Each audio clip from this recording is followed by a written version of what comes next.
السلام علیکم۔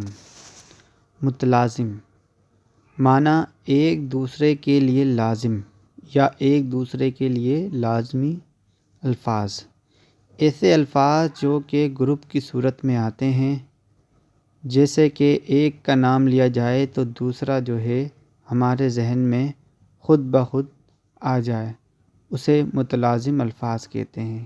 جیسے آسمان، آسمان سے ہمارے ذہن میں تارے، چاند، سورج، بادل یہ الفاظ آ جاتے ہیں۔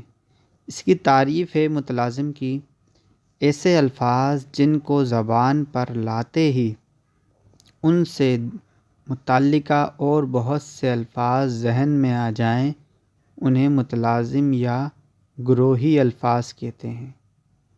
اس کی مثال ہے، لفظ ہے جماعت، طلبہ اور استاد ہمارے ذہن میں آتا ہے۔ سفر، سفر سے ہمارے ذہن میں آتا ہے منزل، مسافر اور راستہ۔ اسی طریقے سے الفاظ ہے عدالت، عدالت سے ہمارے ذہن میں جج، مجرم اور وکیل یہ الفاظ آتے ہیں۔ فلک سے چاند، تارے، سورج ہمارے ذہن میں یہ الفاظ آتے ہیں۔ یعنی کہ اگر ایک الفاظ لیا جائے تو اس سے متعلقہ اور بہت سے الفاظ آپ کے ذہن میں آ جائیں تو وہ متلازم الفاظ کہلاتے ہیں۔